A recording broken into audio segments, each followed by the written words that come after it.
JAS movies insight present journey to the centre of the earth. Movie की शुरुआत professor Trevor नामे एक आदमी से होती है जो कि एक वोल्कानोलॉजिस्ट है, जिसका मतलब है कि वो ज्वालामुखी का एक्सपर्ट है।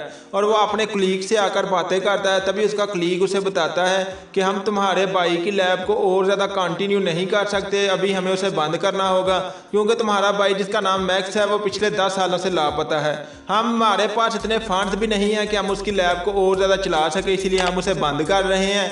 तभी ये सब होने के बाद ट्रेवर अपने घर आता है, जहाँ पर उससे मिलने मैक्स की वाइफ आई हुई होती है, जो कि उसके भतीजे शॉन को उसके पास छोड़ने के लिए आई हुई होती है। और वो कहती है कि वो 10 दिन तक उसके साथ ही रहेगा, उसे 10 दिन का कुछ काम है, इसीलिए वो काम करने के बाद उसे अपने साथ ले जाएगी। और अब हमें दिखा जाता है कि वो उसे मैक्स का कुछ सामान भी देती है और वहाँ से चली जाती है। तभी ट्रेवर मैक्स के सामान को ओपन करता है तो उसमें से उसे एक बुक मिलती है जो कि होती है journey to the centre of the earth, उसका टाइटल होता है, और जूलस नामी एक राइटर ने लिखी हुई होती है। तभी उस बुक को खोलकर पढ़ने से उसे पता चलता है कि ये बुक में जो नोट्स हैं उसके भाई के हैं, और उसमें 3 चीज़ों का बहुत ही मर्तबा जिक्र किया गया होता है, बोलीविया, मंगोलिया और हवाई। तभी हमें दिखाया जाता है मैक्स इन तीनों चीज़ों को अपने कंप्यूटर पर देखता है, जिससे उसे पता चलता है कि ये तीनों चीज़ें जो हैं वो एक ही चीज़ से कनेक्टेड हैं, यानी कि ज्वालामुखी से। इन तीनों जगहों पर बहुत ही खतरनाक ज्वालामुखी है, और वही जो अभी माहौल है वो पहले की तरह है जो कि आज से 10 साल पहले था। और वहाँ पर एक और जगह का सिग्नल भी मिल रहा होता है जिसके पर लिखा होता है आइसलैंड। तभी ट्रेवर कहता है कि उसे आइसलैंड जाना होगा। उसे लगता है कि जो उसका भाई है मैक्स, वो उन सुरंगों के जरिए वहाँ से निकलकर सेंटर ऑफ द अर्थ में चला गया है, क्योंकि वो दोनों भाई आपस में वोल्कन ट्यूब्स की बात किया करते थे। और ये सब वो शॉन को बता रहा होता है। तभी सब उसे बताने के बाद वो उसे कहता है कि अभी हमें यहाँ से जाना होगा, मुझे लगता है कि मेरा भाई जो है वो सेंटर ऑफ द अर्थ में मौजूद है, हम उसे ढूंढ सकते हैं। और वो अपने भतीजे शॉन को वहाँ पर छोड़े बगैर अपने साथ लिए वहाँ से आगे बढ़कर एक साइंटिस्ट के घर पर आता है। उसे लगता है कि इस साइंटिस्ट के पास उसे कुछ नॉलेज मिलेगा, क्योंकि वो वोल्कन ट्यूब्स का एक्सपर्ट है। तभी जब उसके घर का नॉक करने पर उन्हें पता चलता है कि वो साइंटिस्ट तो मारा जा चुका है 3 साल पहले ही। उसकी बेटी है जो कि अभी उनसे बातें करती है।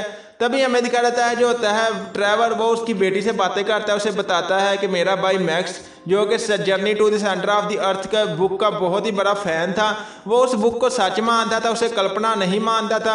इसलिए मुझे लगता है कि जो इसने नोट्स लिखे हैं उसके मुताबिक तो यही लगता है कि वो सेंटर ऑफ द अर्थ में जा चुका है, यानी कि एक दूसरी दुनिया में जो कि ज़मीन के अंदर है। इस पर वो बेटी जो होती है, यानी कि जिसका नाम हैना होता है उस साइंटिस्ट की, वो अपने वालिद की एक बुक लेकर आती है जिसका नाम भी journey to the centre of the earth होता है, जिस पर सेम नोट्स बने हुए होते हैं। इससे उन्हें लगता है कि वो दोनों, यानी कि हैना के फादर और ट्रेवर का भाई मैक्स, दोनों ही ज़मीन के अंदर चले गए हैं सेंटर ऑफ द अर्थ में, जहाँ पर वो एक अलग दुनिया को खोज लेते हैं। तभी ये सब बातें करने के बाद वो कहते हैं कि वो कल सुबह अपनी गाड़ी से उस जगह पर पहुंचेंगे, यानी कि जहाँ पर वो ज्वालामुखी है। तभी हमें दिखाया जाता है इस पर वो हना उन्हें बताती है कि वहाँ पर चट्टानें हैं, तुम्हारी गाड़ी वहाँ पर नहीं जा सकती, मैं वहाँ की एक्सपर्ट हूँ, मैं तुम्हें अपने साथ वहाँ पर ले जाऊँगी। और बहुत ही ज़्यादा लंबा सफ़र तय करने के बाद वो उस जगह पर पहुँचते हैं। तभी वहाँ पर उन्हें एक रूटर दिखाई देता है जिससे उन्हें वहाँ के सिग्नल मिल रहे होते थे। तभी उस रूटर को देखकर मैं ट्रेवर जो होता है वो कहता है कि इस रूटर को किसी और ने नहीं बल्कि उसके भाई मैक्स ने लगाया है, और वो उस रूटर को उखाड़ने की कोशिश करता है। तभी वहाँ पर बिजली चमकने लगती है और माहौल ख़राब होने लगता है वहाँ का। ये देखकर जो होती है ना, वो शॉन के साथ एक गार के अंदर, यानी कि गुफा के अंदर चली जाती है।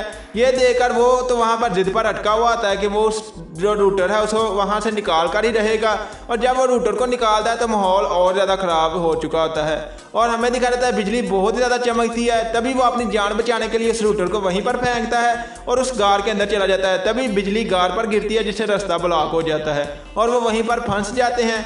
तभी हमें हैना बताती है कि यहाँ पर बहुत ही अर्सा पहले नीचे माइनिंग का काम हुआ करता था, मुझे लगता है कि हम वहाँ तक जिंदा पहुँच सकते हैं। और वो देखते हैं कि नीचे बहुत ही लंबी खाई है जिसे वो रस्सों की मदद से वहाँ से पार करते हुए उन माइंस में पहुँच चुके होते हैं जिन पर काम रोका जा चुका होता है। वहाँ पर मौजूद ट्रॉलीज और रेल ट्रैक को देखकर उन्हें लगता है कि ये कहीं तो बाहर निकलती होंगी, और सब बहुत ज़्यादा खुश होकर उस ट्रॉली में बैठकर आगे बढ़ते हैं। तभी ट्रॉली की स्पीड बढ़ती है और हमें पता चलता है कि वो तीनों हिस्सों में डिवाइड हो चुके होते हैं।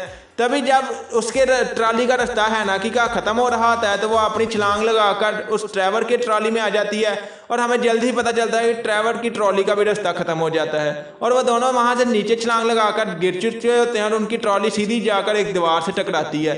तभी वहाँ पर शॉन भी आ चुका होता है जो कि देखता है कि ट्रॉली के टकराने से वहाँ पर एक रास्ता बनता है और वो जब उस रास्ते से आगे बढ़ता है तो वो उस जगह पर पहुँच चुके होते हैं जहाँ पर बहुत ही अजीबोगरीब माहौल होता है क्योंकि वहाँ पर दीवारों में बहुत ही ज़्यादा हीरे लगे हुए होते हैं। ये देखकर शॉन उन हीरों को अपने बैग में डालने लगता है। तभी वहाँ पर ट्रेवर बताता है कि ये वॉल्कन ट्यूब्स है क्योंकि जिस पर हम खड़े हैं वो एक पत्थर है जो कि शीशे से भी ज़्यादा बारीक है। अभी हमें यहाँ पर बहुत ही एहतियात से काम लेना होगा, हम अगर यहाँ पर हिले तो ये टूट जाएगा और हम अंदर चले जाएंगे।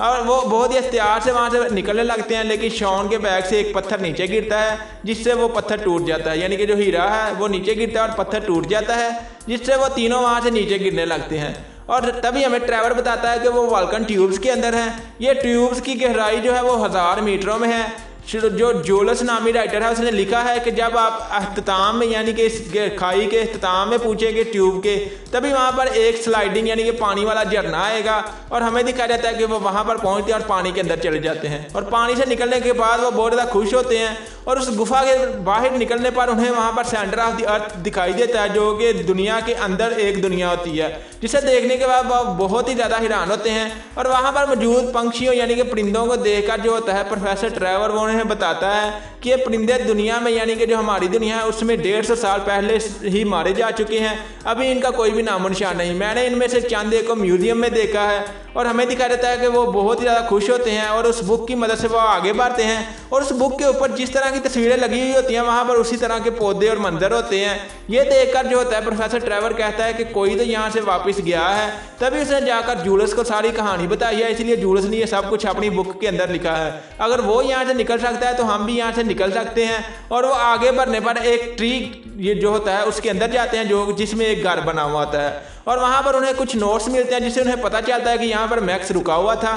तभी वहाँ पर दूसरी तरफ जो होती है ना उसे वहाँ पर मैक्स की समाधि मिलती है और वो उन दोनों को बताती है कि मैक्स मारा जा चुका है। इस पर वो दोनों बहुत ज़्यादा अफसरदा होते हैं और आकर मैक्स के नोट्स को पढ़ने लगते हैं ताकि उन्हें कुछ उसमें से मिल सके। उस नोट्स को पढ़ने से उन्हें पता चलता है कि यहाँ का वातावरण जो है माहौल वो बहुत ही ज़्यादा गर्म हो जाता है, जल्द ही यहाँ पर 200 का टेम्परेचर हो जाएगा जिसके बाद हमारा यहाँ पर जिंदा रहना नामुमकिन है क्योंकि एक इंसानी जिस्म जो है वो 135 डिग्री से ज़्यादा टेम्परेचर पर मारा जाता है। ये सब बातें करने के बाद उन्हें पता चलता है कि अभी यहाँ का टेम्परेचर 95 है, अभी हमें यहाँ से निकलना होगा और वो एक बोट को तैयार कर कर वहाँ से निकलते हैं। उतनी देर में वहाँ का टेम्परेचर भी 105 हो चुका होता है और पानी के रास्ते वो आगे बढ़ते हैं और उस बोट की स्पीड बढ़ाने के लिए उन्होंने एक पैराशूट का इस्तेमाल किया हुआ होता है जिस पैराशूट के जरिए जो है मैक्स वहाँ पर नीचे गया था। उन्होंने उसी पैराशूट की मदद से उस बोट को बहुत ज़्यादा स्पीड से आगे लेकर बढ़ते हैं और उन पर बहुत ही ज़्यादा खतरनाक मछलियाँ हमला करती हैं। तभी वहाँ पर एक बहुत ही खतरनाक जो होता है मॉन्स्टर समंदर का वो उन मछलियों को खाकर उनकी मदद करता है और वो आगे बढ़ते हैं और हवा बहुत ज़्यादा चल रही होती है इसीलिए उनका पैराशूट नीचे गिरने लगता है। ये देखकर शॉन उस पैराशूट की रस्सियों को पकड़ता है और हमें दिखा देता है शॉन उस पैराशूट के साथ ही हवा में उड़ जाता है। और दूसरी तरफ हमें यह भी पता चलता है जो होते हैं ट्रेवर और है ना वो भी किनारे पर पहुंच चुके होते हैं और किनारे पर पहुंचने के बाद वो आगे बढ़ते हैं। प्रोफेसर ट्रेवर और हैना के आगे बढ़ने पर उन्हें रिवील होता है कि हैना पर एक दरख्त ने हमला किया है जो कि उसकी गर्दन को दबा रहा होता है। ये देखकर प्रोफेसर ट्रेवर हैना की मदद करते हैं और उस दरख्त को जड़ों से उखाड़ कर उसके 2 पीस कर देते हैं और वो हैना को बचा लेते हैं। तभी हमें शॉन दिखाया जाता है जो कि वहाँ पर एक परिंदे का पीछा करता है, वो वहाँ से आगे निकलता है और वो देखता है कि वहाँ पर बहुत ही कमाल का सीन है क्योंकि पत्थर हवा में उड़ रहे होते हैं। ये देखकर वो बहुत ही ज़्यादा हैरान होता है क्योंकि उसे लगता है कि वो जिस जगह जा रहे हैं यानी कि उन्होंने अपने वालिद की यानी कि शॉन ने अपने वालिद की बुक में पढ़ा हुआ होता है कि वो एक झरने के करीब जा रहे हैं जो कि उल्टा बहता है। उस झरने के जरिए ही वो इस आइलैंड से जो कि एक दुनिया है उससे बाहर निकलकर अपनी दुनिया में जा सकते हैं। और वो कहता है कि अगर वो झरना हो सकता है तो मैं इस खाई को इन पत्थरों की मदद से पार कर सकता हूँ। और वो बहुत ही एहतियात से उन पत्थरों के ऊपर चढ़ते हुए बहुत ही मुश्किल से उन पत्थरों को पार कर कर बाहर आता है तो वो देखता है कि वहाँ पर बहुत ही ज़्यादा बड़े बड़े स्केलेटन हैं यानी कि ढांचे जिनसे वो बहुत ही ज़्यादा डरता है। और उसी वक्त उस पर एक ड्रैगन हमला करता है और वो उससे ड्रैगन से बचते हुए एक पत्थर के अंदर छुप जाता है।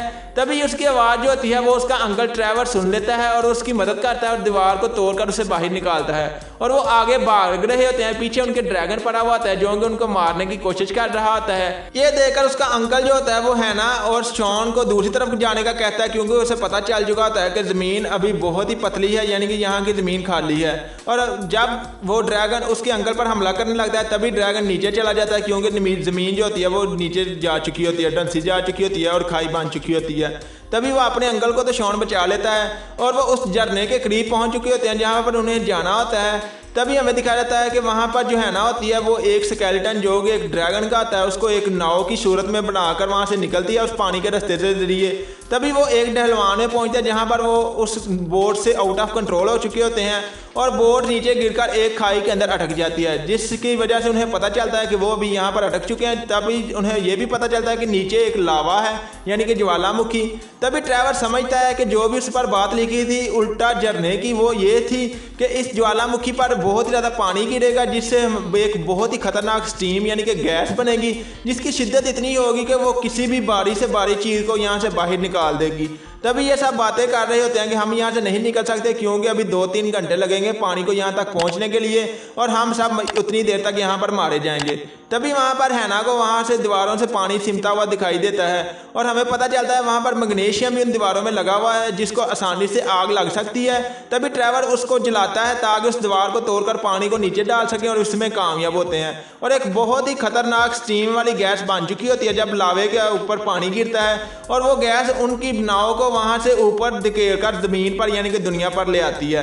तभी उनकी नाव आउट ऑफ कंट्रोल होकर एक खेत को तबाह करते हुए नीचे आती है। तभी वो एक घर में आते हैं जहाँ पर एक आदमी बहुत ज़्यादा अफसरदा होता है क्योंकि उसका खेत और उसका घर तबाह हो चुका होता है और वह उन पर बहुत ज़्यादा अपनी भाषा में चिल्ला रहा होता है जो कि इटालियन होती है।